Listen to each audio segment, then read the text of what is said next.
اعوذ باللہ من الشیطان الرجیم بسم اللہ الرحمن الرحیم اعوذ باللہ من الشیطان اللعین الرجیم بسم اللہ الرحمن الرحیم الحمد للہ ذی المن والاحسان وذی العز والسلطان الذي خلق الإنسان وعلمه البيان والحمد لله الذي نور قلوبنا بولاية محمد وآل محمد وآل محمد والحمد لله الذي نور قلوبنا بمصائب الحسين وعلى آله الطيبين الطاهرين المعصومين المنتجبين ولعنة الله على أعدائهم من الآن إلى قيام يوم الدين آمين يا رب العالمين. أما بعد فقد قال الله تبارك وتعالى في محكم كتابه المبين وهو أصدق الصادقين وقوله الحق. بسم الله الرحمن الرحيم لا تقنطوا من رحمة الله إن الله يغفر الذنوب جميعا. صلوات بآواز بلند. ناظرین گرامی قادر، مجلس حسین ابن علی ایصال ثواب کی مجلسیں منعقد ہیں. ہم اپنے مرنے والے کو اپنی طرف سے کچھ ہدیہ اور تحفے پیش کر رہے ہیں. بوسیلہ امام حسین، ذکر امام حسین، ہم اپنے مرنے والے کو ایسے بند میں مضطر پریشان حال مرحومین کو اپنی طرف سے گراں قدر ہدیہ اور تحفہ دینے کی کوشش کر رہے ہیں. یقیناً اللہ نے جو توفیق دی ہے آل اولاد، رشتہ دار، قرابت داروں کو، وہ مرنے والے کی سختیاں اور دشواریاں اور پریشانیاں جانتے ہیں. لہذا اس میں کوئی کمی ہو جائے اور مصائب کم ہو جائیں، عذاب ختم ہو جائے، سختیاں کم ہو جائیں، اس کے لیے ہم نے یہ سلسلہ مجلس حسین کا رکھا ہے، ایصال ثواب کا. اور ماشاءاللہ اس میں لوگ حصہ لے رہے ہیں. اور ہم کیا کر سکتے ہیں؟ کم از کم ہمارے پاس ایک دولت ہے، ایک نعمت ہے، ایک فرش عزا ہے، جس پر لوگ پریشان، حیران اور تڑپ رہے ہیں کہ فرش عزا پہ موقع مل جائے. ہم ہیں کہ کربلا جانے کی کوشش کر رہے ہیں. اللہ سب کو کربلا کی زیارت نصیب کرے. لیکن کربلا والے فرش عزا کے آنے کے منتظر ہیں. حبیب نے مظاہر، کتاب اللطائف و ظرائف میں ہے، جب کسی نے جناب حبیب نے مظاہر کو خواب میں دیکھا تو آواز حبیب کوئی تمنا ہے؟ کہ کوئی تمنا نہیں. حسین جنہیں زندگی دے، جنہیں بلائیں، جنہیں اپنا دوست کہیں، اس کی اور تمنا کیا رہ سکتی. لیکن میرے پاس ایک بہت بڑی تمنا اور آرزو رہ گئی ہے. کہ وہ کیا؟ کہ کاش ہم دنیا میں ہوتے اور فرش عزا بچتی اور اس فرش عزا پہ بیٹھنے کا ہمیں موقع ملتا. رضا الہی ہے، ذکر خدا ہے. فرش عزا پہ سب انسان نہیں آ سکتے. جنہیں بلایا جاتا ہے معصومین دعوت دیتے ہیں. اسی لیے فرش عزا پر قربتاً اللہ آنا ہے اور یہ نیت کر کے آنا ہے کہ فرش اعضا کی دولت کے ذریعے ہم ان سے ملاقات کرنے کی کوشش کریں گے جنہیں ہم غیبت کے دور میں نہیں دیکھ پاتے۔ بہت فضائل ہیں، بے انتہا فضائل ہیں، ہمارے پاس دولت ہے۔ اگر امام بارگاہیں بند ہیں تو ہم گھر گھر ذکر حسین، یاد حسین، پیغام حسین کو پہنچا دیں۔ نہ زندہ محروم رہیں، نہ مرنے والے محروم رہیں، بلکہ خوش نصیب ہیں یہ ایصال ثواب کرانے والے، یہ بتلانے کے لیے کہ غم کسی کے گھر میں ہو، یہ تیجا، سیوم، پنجم، 10واں، 40واں جو ہوتا ہے، اس میں لوگ آ جاتے ہیں رحم و کرم دکھلانے کے لیے کہ غم کہیں ہے، اور رحم دل انسان آ جاتے ہیں پرسا و تسلی دینے کے لیے، یہ بتلانے کے لیے کہ یہ قوم وہ قوم ہے جو مظلوم کے حامی ہے، ظالم سے نفرت کرتی ہے، یہ قوم ظلم نہیں کر سکتی، اس لیے اس قوم میں دہشت گردی نہیں ہے۔ کیوں؟ اس لیے کہ اس قوم میں فرش اعضا پائی جاتی ہے، مجلس امام مظلوم کربلا پائی جاتی ہے، اور ہم ایصال ثواب کے ضمن میں کچھ باتیں آپ حضرات کی خدمت میں گزارش کرنے کی کوشش کر رہے ہیں اور سلسلے وار کر رہے ہیں، یقیناً لوگوں تک پہنچ بھی رہی ہے، اور اس کے بعد فیڈ بیک بھی آ رہے ہیں اور کمنٹس بھی آ رہے ہیں، سوالات بھی ہو رہے ہیں۔ یہی ہماری ہے کہ ایک عمل انسان کر لے تو مرنے والے کو بہترین درجہ مل جائے گا۔ حدیث میں ہے، بات چل رہی تھی، مومن کا خیال رکھنا، مومن جو سامنے نہیں ہے اس کی زندگی کو کس طریقے سے ہم امپروو کر سکتے ہیں، بلند کر سکتے ہیں، رفعت اور بلندی دے سکتے ہیں، مومن کا مقام کیا ہے، مومن کا رتبہ کیا ہے، مومن کی حیثیت کیا ہے۔ یقیناً ایک مومن کے لیے کام کرنے والا، ایک مومن کی مغفرت کے لیے دعا کرنے والا، ایک مومن کے قبر میں سکون دینے والا، اس سے بڑا بندہ کیا ہوگا کہ جو سامنے نہیں ہے ان کی مشکلات کو ہم سمجھتے ہیں اور ان کی مشکلات کو ہم دور کرنے کی کوشش کر رہے ہیں۔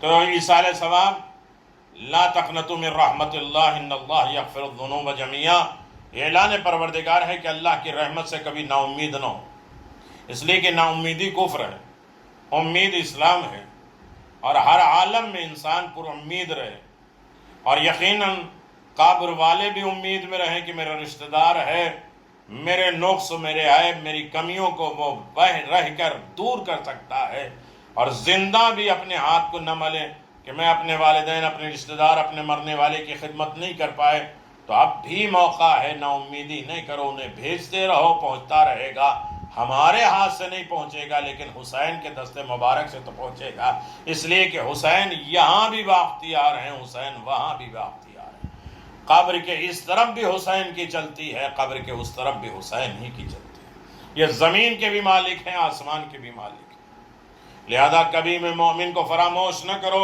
وہ جو مضطر ہیں، قبروں میں ہیں، مجبور ہیں، پریشان حال ہیں۔ حدیث ہے، المؤمن کالجسد الواحد اذا سقط منه شيء تداثر الجسد، المؤمن اخ المؤمن کالجسد الواحد اذا اشتكى شيئا منه وجد ذلك سائر الجسد۔ میرے عزیزوں، خدا نے مومنوں میں محبت اور اخوت پیدا کی ہے، مرنے والا ہمارے درمیان سے چلا گیا، یعنی اس کا مطلب یہ نہیں ہے کہ ہمارا رابطہ ٹوٹ گیا، ہمارا کنیکشن ٹوٹ گیا، ہماری ذمہ داریاں ختم ہو گئیں، ہمارے حقوق ختم ہو گئے، ایسا نہیں ہے۔ ابو عبداللہ فرماتے ہیں مومن آپس میں سگے بھائی ہیں، ہر مومن جو پیدا ہو چکا، یہ پیدا ہوگا، جو باقی ہے سب سگے بھائی ہیں، چاہے ایک ماں باپ سے نہ پیدا ہوں، اگر ایک کو بھی کوئی دکھ ہوتا ہے تو سب پوری رات جاگ کر کاٹتے ہیں۔ امام فرماتے ہر شخص کو اس کی تکلیف کا احساس ہو، یا تو جسم کا بے جان حصہ ہو جائے کہ جس میں کہیں بھی تکلیف ہو تو اس حصے میں اثر نہ کرے۔ امام جعفر صادق علیہ السلام نے فرمایا مومن کی مثال یہ ہے کہ جیسے ایک جسم کہ اگر جسم کا ایک حصہ بھی ضائع ہو جائے، برباد ہو جائے تو پورا جسم متاثر ہوتا ہے۔ ایک انگلی میں کانٹا لگ گیا، پیر میں کانٹا لگ گیا، ایک سوئی چبھ گئی تو پوری باڈی کو تکلیف ہوتی ہے، اس کا اثر ہوتا ہے۔ تو یقیناً مومن بہت بڑا ہے، بہت بڑا مقام ہے، مومن کی قیمت ہے، مومن بڑا قیمتی ہے آل محمد کی نگاہوں میں۔ بہت سے واقعات ہیں، بہت سی روایات ہیں، اور حضرت ابو عبداللہ فرماتے ہیں مومن کا بھائی ہے۔ جیسے ایک جسم کے اعضاء، پارٹ آف باڈی، اگر ایک کو تکلیف ہوتی ہے تو پورے جسم کو تکلیف ہوتی ہے۔ اگر وہ مومن ہے تو کنیکشن رہے گا، یا تو ایمان کے حصے سے الگ ہو جائے، پورے جسم کو تکلیف ہوگی، کیونکہ اس کی روح خدا سے رشتہ رکھتی ہیں۔ اللہ نے ان کی روحوں کو جوڑ کے رکھا ہے۔ فلاں کا آدمی مر گیا یہ ہم کہہ کے رک نہیں سکتے۔ اگر ایمانی رشتہ ہے تو ہمارا آدمی مرا ہے، ہمیں تکلیف ہوگی، اسے دکھ درد ہے، اسے پریشانی، وہ بیمار ہے، اس کے لیے مسائل ہیں، تو ہمیں بھی اس کی تکلیف کا احساس ہونا چاہیے۔ کیوں؟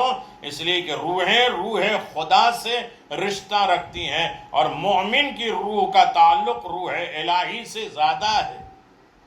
پھر کبھی اس بحث میں ہوں گے کہ مومن کی روح کا تعلق روح الہی سے بہت زیادہ ہے، جیسے یہ سورج کی کرنیں سورج سے مربوط ہیں۔ کرنیں رہیں گی سورج کی بنیاد پر، سورج رہے گا تو کرنیں آئیں گی، ایک دوسرے کے ساتھ کنیکشن ہے، رابطہ ہے۔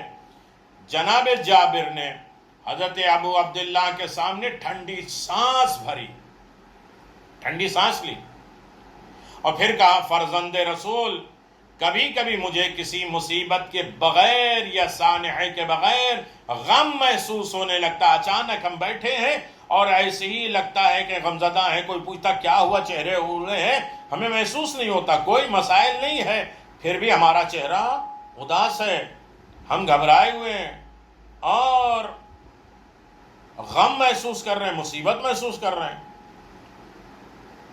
دوست اور میرے گھر والے میرے چہرے سے اس کا اندازہ لگا لیتے ہیں۔ حضرت نے فرمایا ہاں جابر ٹھیک ہے۔ میں نے عرض کیا کیا مولا اس کا سبب کیا ہے؟ فرمایا یہ پوچھ کر کیا کرو گے؟ عرض کی میرا دل چاہتا ہے کہ وجہ معلوم کریں۔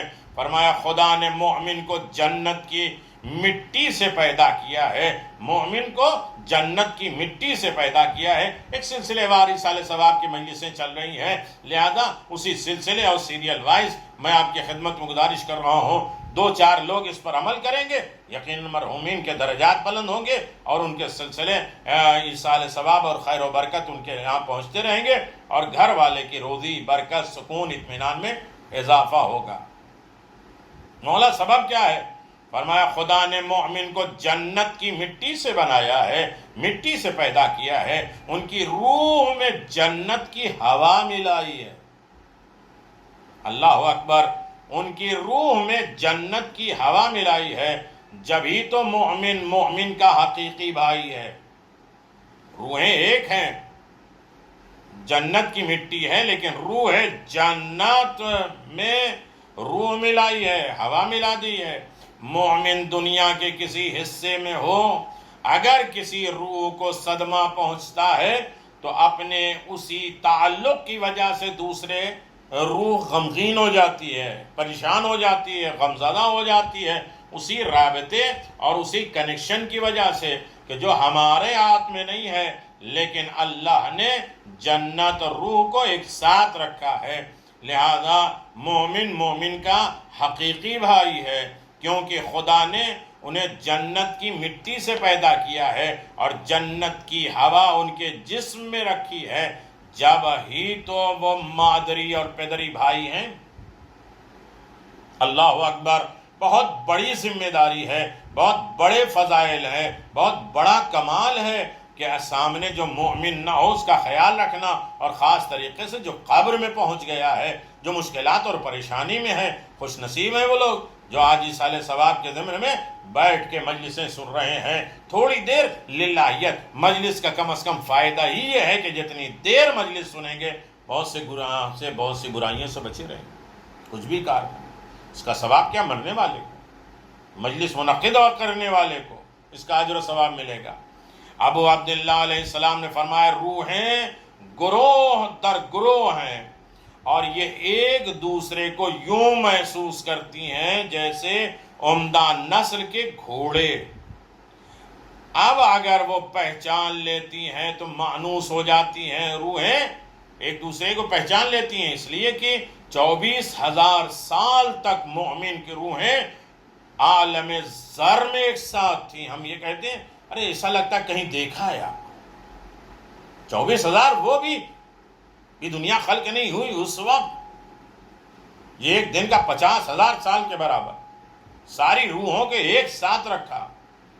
اسی لیے روحانیت پیدا ہو جاتی ہے، انسیت پیدا ہو جاتی ہے، محبت اور لگاؤ پیدا ہو جاتا ہے۔ ایمان تھوڑا سا کم ہوتا جاتا ہے، اختلاف بڑھتے جاتے ہیں۔ جہاں ایمان بڑھتا جاتا ہے وہاں اختلافات ختم ہو جاتے ہیں، مومن جڑتا جاتا ہے۔ اسی لیے مومن کے جوڑنے کے لیے جو گھر سے ایک قدم نکالتا ہے اللہ اسے شب قدر کا ثواب دیتا ہے۔ مومن کا کام ہے جوڑنا، توڑنا نہیں، کاٹنا نہیں۔ ایصال ثواب کے ضمن میں یہ ساری باتیں آ رہی ہیں۔ اللہ اکبر۔ یعنی اب اگر وہ پہچان لیتی ہے تو مانوس ہو جاتی ہے، اور اگر وہ بات محسوس کرتے ہیں تو الگ ہو جاتے ہیں۔ نہیں محسوس کرتے ہیں تو مومن کا الگ ہو جاتا ہے۔ اگر کسی مسجد میں بہت سے لوگ ہوں اور جن میں ایک مومن بھی ہو تو روح ادھر ہی مائل ہوتی ہے، ادھر ہی جاتی ہے۔ میں ڈیپ میں نہیں جا رہا ہوں، میں اشارے میں گزر رہا ہوں میرے عزیزو۔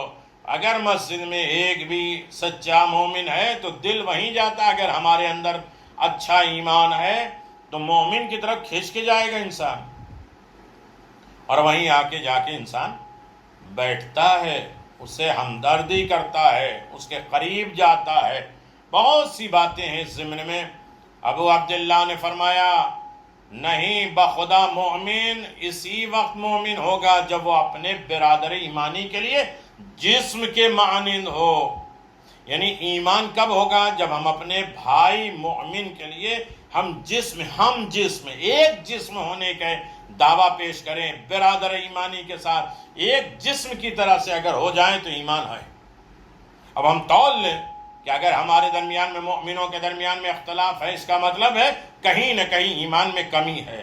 جہاں جہاں ایمان مکمل ہوتا جاتا ہے سارے مومن ایک جسم نظر آنے لگتے ہیں۔ جب اس کے کسی حصے کو دکھ پہنچتا ہے، میں اکثر مثال دیتا ہوں، ایک نیل کاٹنے کے لیے بیٹھے، رات میں زیادہ کٹ جائے تو رات میں اس انگلی کو درد ہوتا ہے، اور ہر بیماری رات میں اثر انداز ہوتی ہے۔ ٹھوکر لگ گئی، کھانسی آ رہی ہے، کوئی بھی بیماری اس وقت زیادہ اثر انداز ہوتی ہے۔ کوئی انسان یہ نہیں کہہ سکتا بہت پڑھا لکھا علاقہ ہے بنگال کا، مرشد آباد کا،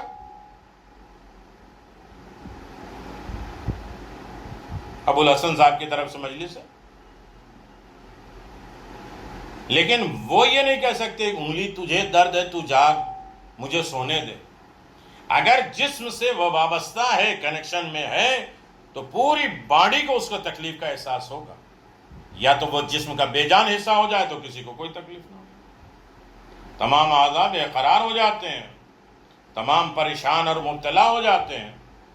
ہر چیز کے لیے کوئی نہ کوئی چیز سکون کا باعث ہوتی ہے۔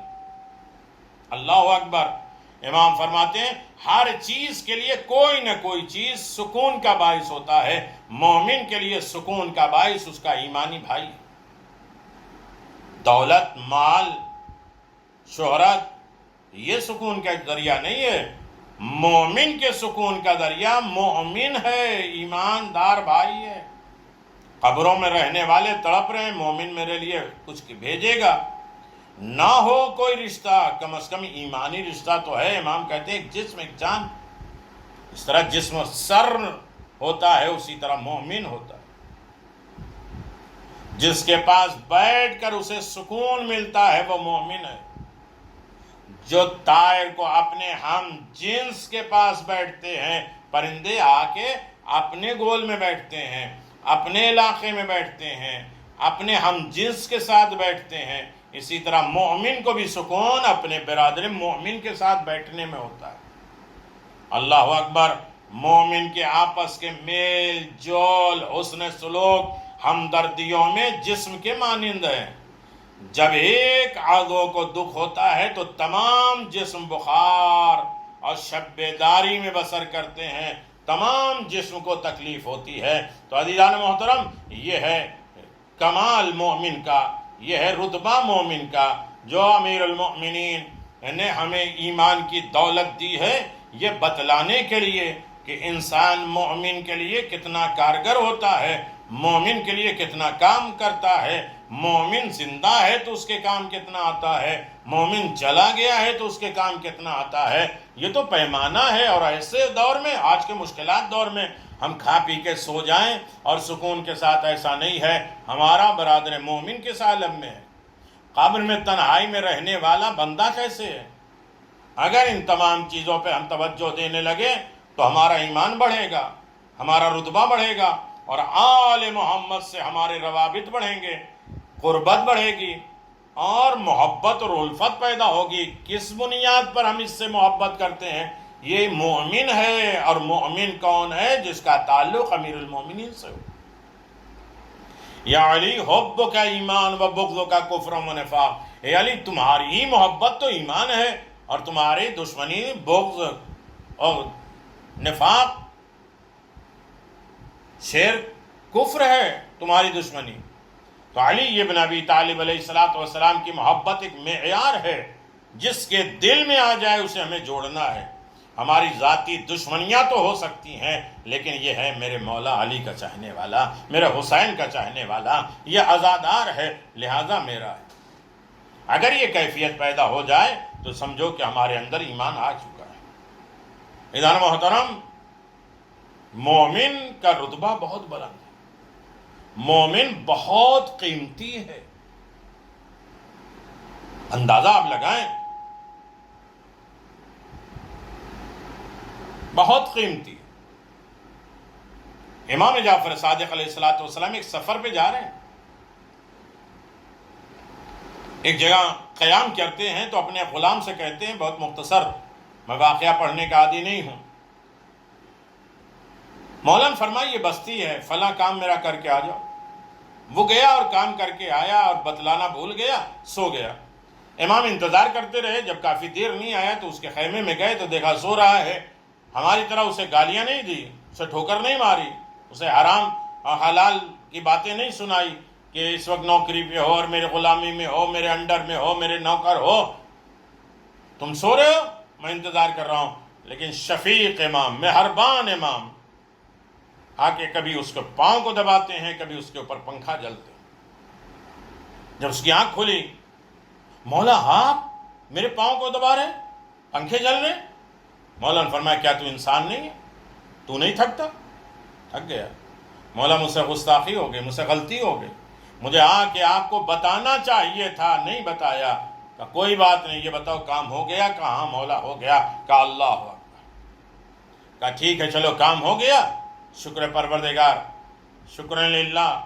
اب یہ بتاؤ کہ اس بستی میں میرے چاہنے والے مومن رہتے ہیں، وہ کیسے ہیں؟ کہ مولا ان کی بات نہیں کرو، ان کا لیول کوئی نہیں، ان کی حیثیت نہیں ہے، ان کے بارے میں ہم ڈسکس کر کے اپنا ٹائم نہیں برباد کریں۔ مولا نے فرمایا کیا ہوا؟ مولا ان کا لیول ہماری حیثیت کے اعتبار سے نہیں ہے، چھوڑیے ان کو۔ مولا نے فرمایا میں بھی تمہیں چھوڑ دوں؟ کہا مولا چھوڑ دیں گے تو میں مر جاؤں گا، برباد ہو گیا، دنیا اور آخرت سب تباہ ہو جائے گی، آپ نہ چھوڑیے گا۔ تمہاری حیثیت میری نگاہ میں کیا ہے؟ ہاتھ جوڑ کے کہا مولا میں بلا کہ جس طریقے سے میں تمہاری ہمدردی اور انسیت رکھنا ہوں، تمہارا لیول میرے سے کچھ نہیں ہے، لیکن میں نے رکھا ہے تو لہٰذا اس بستی والے کو کم نہ سمجھو، وہ میرے چاہنے والے ہیں، تم کیسے کہہ رہے ان کی حیثیت نہیں ہے، ان کا مقام اتنا رتبہ نہیں؟ میرے چاہنے والے میری نگاہوں میں ان کی قدر ہے، ان کا مقام ہے، ان کا رتبہ ہے۔ صلوات بر محمد و آل محمد۔ عزیزان محترم، یہ کافی ہے ذہن کو جھنجھوڑنے کے لیے، فکر کو بیدار کرنے کے لیے، یہ ماحول بنانے کے لیے کہ صرف خود غرضی زندگی نہ گزارو۔ دیکھو قبر میں کیسے رہ رہے ہیں، کیا عالم ہے، کیسے حساب و کتاب ہے، کیا سزائیں ہیں، کیا مصیبتیں ہیں، کیا کن چیزوں کا حساب و کتاب انہیں دینا ہے۔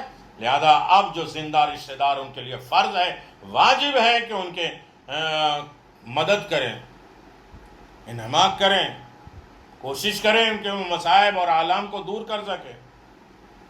مشہور ترین بات ہے، حج کا سفر ہے، حسین ابن ابو اعلیٰ ناقل ہیں، ابو الاعلیٰ کہتے ہیں 20-25 حاجیوں کے ساتھ حج کے لیے نکلا، جہاں قافلہ رکتا حاجیوں کے لیے جانور ذبح کر کے کھلاتا، اور جس وقت امام جعفر صادق علیہ السلام کی خدمت میں ہم حاضر ہوئے تو حضرت نے فرمایا تم پر وائے ہو، لعنت ہو،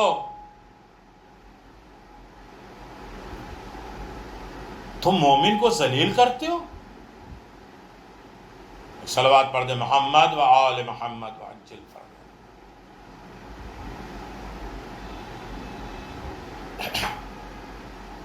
تو عزیزان محترم، وہ حاجیوں کی خدمت کر رہا ہے، بکرے ذبح کر رہا ہے، کھانا کھلا رہا ہے، پانی پلا رہا ہے، خود بھی حج کر رہا ہے۔ امام سے ملاقات ہوئی تو امام سے اس نے کہا کہ مولا میں آیا ہوں، کہا تم مومن کو ذلیل کرتے ہو، ذلت میں ڈالتے ہو۔ حاجی جو تھا وہ پریشان ہوا، مولا خدا کی پناہ میں نے کیا کیا ہے؟ امام علیہ السلام نے فرمایا میں نے سنا تم جہاں خیمہ زن ہوتے ہو وہاں حاجیوں کے لیے قربانی کی، جہاں تم رکتے ہو جو خیمہ ہے وہیں تم نے حاجیوں کے لیے قربانی کی ہے۔ حاجی کہتا ہے مولا خدا کی قسم میرا مقصد صرف خدا کی خوشنودی ہے، خدا کو راضی کرنا ہے۔ امام علیہ السلام نے فرمایا تم نے خیال نہیں کیا کہ بہت سے قافلے میں ایسے تھے جو تمہارے گوشت فن ذبح کرنا چاہتے تھے لیکن ان کے لیے ممکن نہیں تھا، لہذا تمہارے عمل سے شرمندہ ہو رہے ہیں۔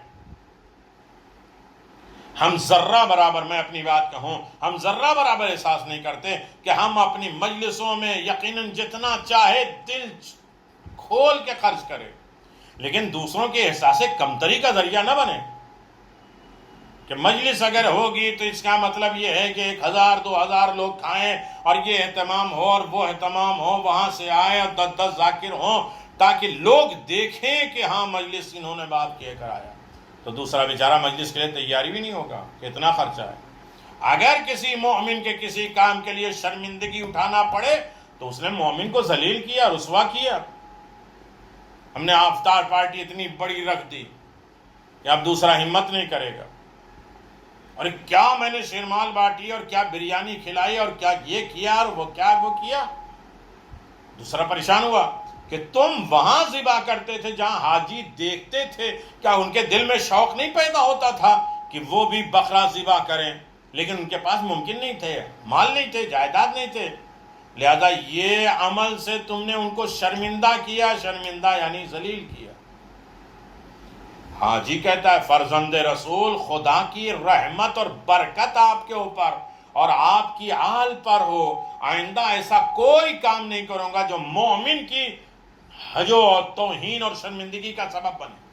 ہم دن رات کتنا کام کرتے ہیں، اس کی مثالیں میں نہیں دوں گا، لیکن اکثر ہر جگہ پہ، مجلسوں میں، محفلوں میں، عزاداری میں، شبیداریوں میں، وہ دکھاوا، وہ ریاکاری، وہ فتنے، وہ فساد، وہ اختلافات، یہ سارے ہوتے ہیں، اور اس کے بعد بھی ہم مومن ہیں، مومن کے شرمندگی کا سبب نہیں بنے۔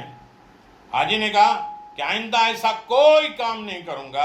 امام علیہ السلام فرماتے ہیں ہماری امت اسی وقت تک خیر کے راستے پر ہے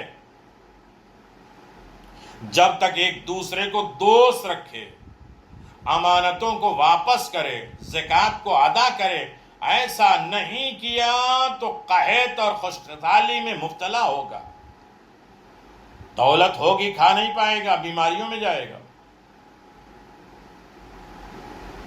آسمان کی طرف سے، ہوا کی طرف سے، پانی کی طرف سے وبا، بیماریاں، خرابیاں، بارش نہیں ہوگی، بارش ہوگی تو تباہ ہو جائیں گے۔ کیوں؟ اس لیے کہ ہمارے پاس کچھ امانت تھی ہمارے مرحومین کی، جو مرے ہیں تو 1/3 ان کا حصہ ہے ان کے ایصال ثواب کا۔ ان کی امانتیں نہ چھوڑ کے گئے ہوں، ہم ان کی اولاد نہیں، انہوں نے پڑھنا لکھنا سکھایا، بڑا کیا، حفاظت کیا، تو ہمارے پاس ان کی امانت ہے۔ ان کے احسان کو چکانے کے لیے 2 ہی طریقے ہیں، اللہ تعبدوا الا اياه بالوالدین احسانا، اپنے والدین کے ساتھ احسان کرو اللہ کی عبادت کے بعد۔ بل ہے یعنی اپنے ہاتھ پاؤں سے ان کی خدمت کرو، ایسے نہیں کہ 4 نوکر لگایا، اپنی ذمہ داری نہیں ہے، بلکہ بے کا مطلب کہ اپنے ہاتھ پاؤں سے ان کی خدمت کرو۔ تو اگر وہ غلام ہیں تو خرید کے آزاد کرو، اگر وہ مقروض ہیں تو ان کے قرضے کو ادا کرو۔ مقروض مالی ہوتے ہیں، امالی بھی ہوتے ہیں، اگر واجبات باقی ہیں تو پورا کرو، حقوق الناس، حقوق العباد کو پورا کرو، یہ ضروری ہے۔ اگر نہیں ہے تو آفات اور بلاؤں کے لیے تیار ہو جاؤ جس نے اپنے مرحومین کے حقوق ادا نہیں کیے۔ ہماری امت اس وقت تک خیر کے راستے پر ہے جب تک ایک دوسرے کو دوست رکھے۔ دوست کیا ہوتے ہیں؟ ایک دوسرے کے غم کو محسوس کرے، پریشانیوں کو محسوس کرے، تکلیفوں کا احساس ہو کہ قبر میں کیا کرتے ہیں، امانت کو واپس کرے، زکوٰۃ کو ادا کرے۔ ایسا نہیں ہے تو مصیبتوں کے لیے تیار ہو جائے، قحط خشکسالی میں مبتلا ہو جاؤ۔ امام فرماتے ہیں عن قریب، بہت جلد میری امت پر وہ دن آنے والا ہے جب دنیا کی لالچ میں اس کے باطن آلودہ، دنیا کی لالچ میں اس کی روحانیت خراب ہو جائے گی، اس کی فکر خراب ہو جائے گی، اس کا باطن آلودہ ہو جائے گا، گندا ہو جائے گا، اور ظاہر پاکیزہ رہے گا۔ لباس تو بڑے اچھے ہیں، سوچ زبان تو بڑی اچھی ہے، لطافت، مکر و فریب اور وہ مسک بادیاں سب کچھ بڑی اچھی ہے، لیکن اندر سے کاٹ، کپٹ، حسد، جلن، بغض، عنایات، تکبر، غرور، ریاکاری، یہ ساری اندرونی بیماری پیدا ہو گئی۔ اعمال میں ریاکاری ہونے لگی، دکھاوے کا، انہیں اس کا خوف نہیں ہوگا کہ اللہ ان لوگوں کو بلائے عظیم میں مبتلا کرے۔ پتہ نہیں کس کی وجہ سے یہ سب بلائیں مصیبتیں آئیں، ریاکاری، دکھاوا، جس میں پھنس کر وہ لوگ ڈوبتے ہیں، ڈوبتے ہوئے کی طرح چیخ رہے ہیں، پکار رہے ہیں، لیکن ان کی دعائیں مستجاب نہیں ہوتی۔ ہر طرف دعا ہو رہی ہے، اعمال ہو رہا ہے، یہ بیماری چلی جائے، وہ خرابیاں چلی جائیں، ہم چیخ پکار رہے ہیں، گھر گھر لوگوں کا ختم ہو رہا ہے، ہر طرف صرف انا للہ اور امن یجیب کی باتیں ہو رہی ہیں، اس کے بعد بھی یہ مصیبتیں نہیں جا رہی ہیں۔ تو کبھی ہم دیکھیں کہ ہمارے عمل میں کہیں ریاکاری تو نہیں آ گئی، ہمارا ظاہر کچھ اور ہے، باطن کچھ اور تو نہیں ہو گیا، ہم اندر سے مومن کے لیے صوف ہیں یا نہیں، نرم مزاجی ہمارے اندر پائی جاتی ہے یا نہیں پائی جاتی؟ اللہ اکبر، بہت سی باتیں ہیں، چونکہ یہ ایصال ثواب کی مجلسیں ہیں، لہذا وہ کام جو ثواب کا ذریعہ بنے، مرحومین کے لیے بھی درجہ اعلی علم میں مقام پہنچے، اور جنہوں نے ایصال ثواب کی مجلسیں کری ہیں ان کی بھی آل اولاد، گھر بار، اعمال، کردار سب محفوظ رہیں، آباد رہیں، شاد رہیں۔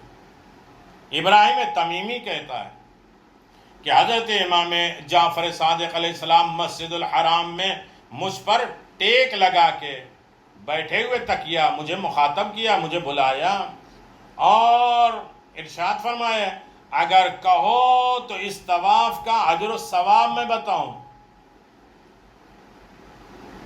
میں طواف کر رہا ہوں، اس طواف کا اجر و ثواب میں تمہیں بتاؤں؟ میں نے کہا آپ پر فدا ہوں، ارشاد فرمائیے۔ امام علیہ الصلوۃ والسلام نے فرمایا جو اس گھر کا حق پہچانتے ہوئے 7 بار طواف کرے. اہل بیت اور خدا کے گھر کو پہچانتے ہوئے، خدا کی معرفت رکھتے ہوئے، خدا کے گھر کی معرفت رکھتے ہوئے، خدا کے گھر میں جو آیا ہے اس کی معرفت کرنے کے لیے، اور خدا کے گھر کے محافظوں کی اگر معرفت ہو جائے اور 7 طواف کرے، مقام ابراہیم پہ 2 رکعت نماز ادا کرے، تو خدا اس کے لیے 10,000 نیکیاں لکھتا ہے. 10,000 نیکیاں لکھتا ہے. 10,000 درجات بلند کر دیتا ہے. امام علیہ السلام نے فرمایا اگر کہو تو کچھ اور بتاؤں. میں نے کہا ہاں مولا ارشاد. اگر کسی نے مومن کی حاجت روائی کی، یہاں تک کہ خدا کو پہچانا، خدا کے گھر کو پہچانتے ہوئے، امام اور امام کے مقام کو جانتے ہوئے اگر طواف کرے تو یہ 1000 نیکیاں ملیں گے، 1000 درجات بلند ہوں گے.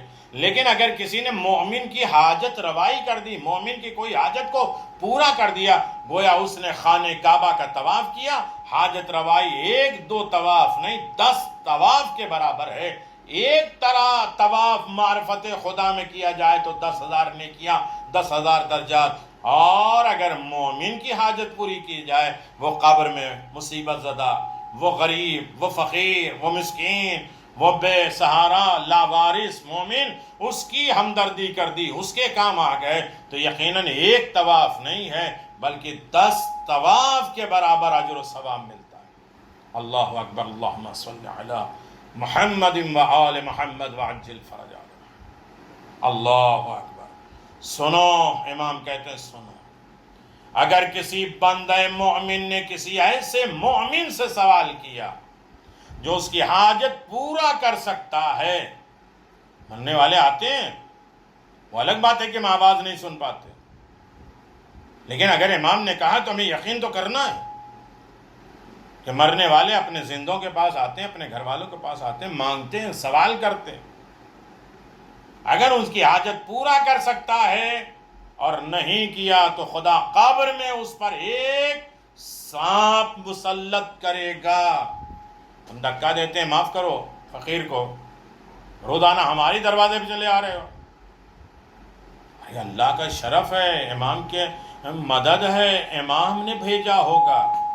ہمارے جسم میں کسی حصے پہ کوئی تکلیف ہوتی ہے تو دل آرڈر کرتا ہے اس حصے کو کہ فلاں حصے پہ تکلیف ہو رہی ہے، آنکھ پر کانٹا آ رہا ہے، پتھر آ رہا ہے، ہاتھ پہلے اٹھ گیا، پاؤں میں کانٹے لگ گئے، ہاتھ بڑھ گیا. کبھی آدھا جوارے نے یہ نہیں کہا کہ ہم مدد نہیں کریں گی. کون کہہ رہا ہے؟ دل کہہ رہا ہے. اسی طرح پوری کائنات کا دل امام، دین کا دل امام، شریعت کا دل امام، احکام کا دل امام.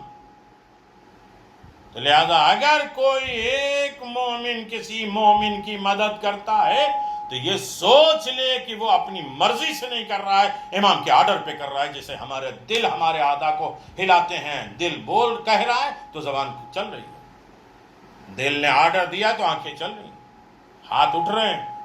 اسی طرح امام کا آرڈر ہے، وہ ہمارے دروازے پہ آیا، کہیں امام نے تو نہیں بھیجا، ہمیں اس لائق سمجھا، توفیق دی ہے کہ ہم کسی کے کام آئے. تو میرے عزیزو، جہاں جہاں بات پہنچ رہی ہے، کم از کم اس لاک ڈاؤن میں نے یہ سوچا کہ ٹھیک ہے، جو بیچارے مستر ہیں، پریشان حال ہیں، جو نہیں کرا سکتے مجلسیں، وہ آئیں، اس کے ذریعے سے کرا دیں. ماشاءاللہ 6 گروپوں میں یہ جا رہا ہے. یہ کم از کم یہ گروپ میں ہے تو کم از کم 30 32 35 لوگ آن لائن دیکھ لیتے ہیں، 150-200 جو ہے ویوز دیکھ لیتے ہیں، اور باقی اور کنٹریوں میں جاتا ہے. سورہ فاتحہ ہوگا، دعا ہوگا، نہ ہو تو کم از کم ایک نیکی اس کے نام پہ رائج ہوگی، اور وہ نیکیوں جہاں تک رائج رہیں گے اس کا اجر و ثواب اسے ملتا رہے گا. اللہ اکبر.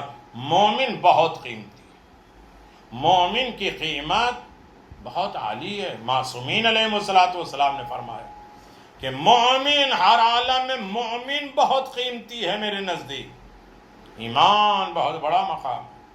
مومن کی عزت کرو، مومن کے مقام کو جانو، مومن کیا ہے اسے سمجھو. اللہ اکبر. امیر المومنین کے چاہنے والوں، ایصال ثواب کی مجلس ہے. ہم ایصال ثواب کی طرف متوجہ ہیں، رہتے رہتے انشاءاللہ بڑھتے بڑھتے اس منزل تک ہم پہنچ جائیں گے جہاں انسان پر امید ہو جائے اور ایک دوسرے کے کام آ جائے، اور اللہ بڑا غفور الرحیم ہے، بڑے گناہ کو معاف کر دیتا ہے۔ یقیناً آل محمد نے بھی دوسروں کے لیے قربانیاں دی، خود غرضی نہیں، دوسروں کے کام آئے۔ خانہ سیدہ سلام اللہ علیہا، فاطمہ زہرا سلام اللہ علیہا کے دروازے پہ کچھ لوگ آئے اور آگے کہتے ہیں السلام علیک یا اہل بیت النبوہ ورحمت اللہ وبرکاتہ۔ جواب سلام پانے پر عرض کیا ہے صدیقہ طاہرہ، آپ اس مسئلے میں کیا فرماتی ہیں کہ کچھ مسلمان کہتے ہیں کل چاند ہو گیا ہے، آج پہلی ماہ رمضان ہے، کچھ کہتے ہیں چاند ابھی نہیں ہوا ہے اور آخری ماہ شعبان ہے، آپ کیا ارشاد فرماتی ہیں؟ جناب سیدہ سلام اللہ علیہ نے فرمایا جو لوگ کہتے ہیں کہ کل چاند ہو گیا اور آج پہلی ماہ رمضان ہے وہ سچ کہتے ہیں۔ مسلمانوں نے عرض کیا یا سیدہ کیا آپ نے چاند دیکھا ہے؟ جناب معصومہ نے فرمایا، جواب دیا کہ میں نے چاند تو نہیں دیکھا ہے، لیکن میرے فرزند حسین نے آج صبح صادق سے دودھ پینا چھوڑ دیا ہے، روزہ رکھا ہے، بچپنا ہے، حسین پیاسے رہ رہے ہیں، روزہ رکھ کے بھی مسکین یتیم اسیر کو دے رہے ہیں اپنے سامنے کی روٹیاں، خود نمک پانی سے افطار کر کے بتا رہے ہیں کہ دوسروں کے کام آنا یہ زندگی ہے، خود اپنی زندگی گزار لینا، اپنی کھا پی لینا، چین لینا، یہ تو جانوروں کو بھی آتا ہے، کسی کے کام آؤ یہ انسانوں کا شیوا ہے۔ حسین ابن علی نے ساری کائنات کو سیراب کیا اور نجات کا ذریعہ فراہم کیا، خود پیاسے رہے۔ کیوں مومنین، یہ پہلا روزہ ہے حسین ابن علی کا، لیکن آخری روزہ بھی تصور فرمائیے حسین ابن علی کا۔ امام حسین دنیا میں افطار نہ فرمایا، حسین غریب نے دنیا میں افطار ہی نہیں کیا۔ وقت آخر ارشاد فرمایا یا شمر ان کانا لا بد لکا قتلا فاسقنی شرب من الماء، اے ظالم اگر تو مجھے قتل ضرور ہی کرنا چاہتا ہے تو پہلے تھوڑا سا پانی پلا دے، سیراب کر دے۔ جس کے صدقے میں پانی خلق ہوا ہو وہ ظالم سے پانی مانگ رہا ہے، یہ بتلانے کے لیے کہ دوسرے کے کام اللہ۔ اور حالت اہل بیت کے بچوں کے اظہار سے تو کلیجہ منہ کو آتا ہے۔ چنانچہ علامہ شیرین گفتار صاحب بہار الانوار